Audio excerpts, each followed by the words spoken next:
હવે આપ સાંભળશો સાબરકાંઠા જિલ્લાનો સમાચાર પત્ર, જેના લેખક છે યોગેશ સથવારા.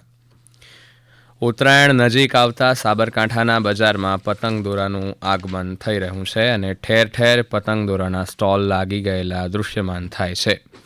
આગામી 14 જાન્યુઆરીએ મકર સંક્રાંતિના તહેવાર પૂર્વે સાબરકાંઠા જિલ્લાના બજારોમાં પતંગ દોરાની ખરીદી માટે ચહલપહલ શરૂ થઈ ગઈ છે.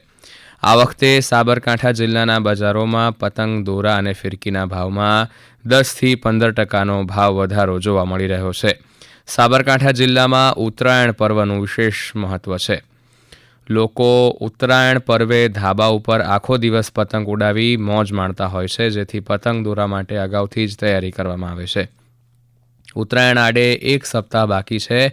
સાથે આ વખતે ઉત્તરાયણ અગાઉ શનિવાર રવિવારની રજાની પણ અનુકૂળતાથી પતંગ બજારમાં તેજી જોવા મળી રહી છે.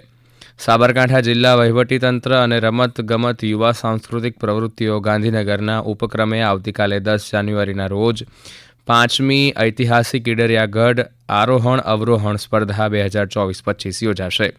આ સ્પર્ધામાં ગુજરાતભરના જુનિયર સાહસવીર ખેલાડી ભાઈઓ બહેનોને પ્રોત્સાહિત કરવા જિલ્લા પંચાયત પ્રમુખ શ્રીમતી ભારતીબેન પટેલ, સાંસદ શ્રીમતી શોભનાબેન બારૈયા અને રાજ્યસભા સાંસદ શ્રીમતી રમીલાબેન બારાની ઉપસ્થિતિમાં કાર્યક્રમ યોજાશે. આ સ્પર્ધાનું આયોજન આવતીકાલે સવારે 7 વાગ્યે ઈડરિયો ગઢ તળેટી પાસે કરવામાં આવ્યું છે.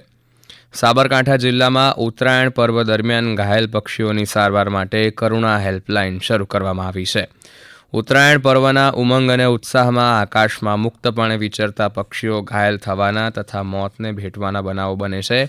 ત્યારે રાજ્ય સરકાર દ્વારા ઘાયલ પક્ષીઓની સમયસર સારવાર તથા બચાવ માટે તારીખ 10થી 20 જાન્યુઆરી દરમિયાન કરુણા અભિયાન ચલાવવામાં આવશે, જેમાં દરેક તાલુકા કક્ષાએ સવારે 7થી સાંજના 6 વાગ્યા સુધી ખાસ કંટ્રોલ રૂમ ચલાવવામાં આવશે, જેમાં સાબરકાંઠા વન વિભાગ દ્વારા ઘાયલ પક્ષીઓની સારવાર માટે 027722433090 નંબર શરૂ કરવામાં આવ્યો છે.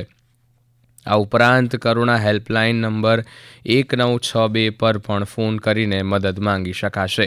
આ સાથે વન વિભાગ દ્વારા દરેક નાગરિકોને ઘાયલ પક્ષીને જોતા જ તરત જ નજીકના સારવાર કેન્દ્ર અથવા બચાવ કેન્દ્રનો સંપર્ક કરવા તેમજ ઘાયલ પક્ષીની આંખને કપડાથી ઢાંકી બાસ્કેટ અથવા કાણાવાળા પૂંઠાના બોક્સમાં રાખી સારવાર કેન્દ્રમાં પહોંચાડવા જણાવાયું છે. સાથે લોકોને વૃક્ષો અને ઇલેક્ટ્રિક લાઇન અને ટેલિફોન લાઇનથી દૂર પતંગ ચગાવવા તેમજ ઉત્તરાયણ બાદ નકામી અને ફસાયેલી દોરીઓનો નિકાલ કરવા અને સવારે 9 વાગ્યા પહેલાં કે સાંજે 5 વાગ્યા પછી પતંગ ન ચગાવવા તથા ચાઇનીઝ દોરી, સિન્થેટિક કે કાચ પાયેલી દોરીનો પતંગ ચગાવવા ઉપયોગ ન કરવા અપીલ કરવામાં આવી છે. સાબરકાંઠા જિલ્લાના હિંમતનગરની ખાનગી હોસ્પિટલના HMPV વાયરસનો શંકાસ્પદ બાળક ICUમાં દાખલ કરાયો હતો. રિપોર્ટ માટે સેમ્પલ અમદાવાદ અને ગાંધીનગર મોકલાયા હતા. પ્રાંતિજ તાલુકાના ગ્રામ્ય વિસ્તારમાં રહેતા એક 8 વર્ષના બાળકને હિંમતનગરની ખાનગી હોસ્પિટલમાં સારવાર માટે દાખલ કરવામાં આવ્યો હતો. સાબરકાંઠાના પ્રવાસન સ્થળો પર પ્રવાસીઓની સુવિધા માટે જિલ્લા કલેક્ટરની અધ્યક્ષતામાં જિલ્લાના પ્રવાસન સ્થળોએ પ્રવાસીઓને પ્રાથમિક સુવિધા મળી રહે તે અંગે બેઠક યોજાઈ હતી, જેમાં વિવિધ પ્રવાસન સ્થળોની મુલાકાતે આવતા પર્યટકો માટે પ્રાથમિક સુવિધાઓ ઉપલબ્ધ કરાવવા અંગે ચર્ચા કરાઈ હતી.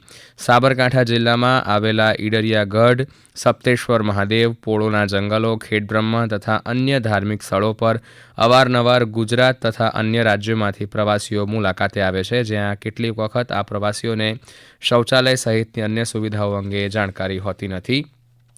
હમણાં જ આપ સાંભળી રહ્યા હતા સાબરકાંઠા જિલ્લાનો સમાચાર પત્ર, જેના લેખક હતા યોગેશ સથવારા. પ્રસારણ આકાશવાણીના અમદાવાદ વડોદરા કેન્દ્ર પરથી કરવામાં આવ્યું. નમસ્કાર.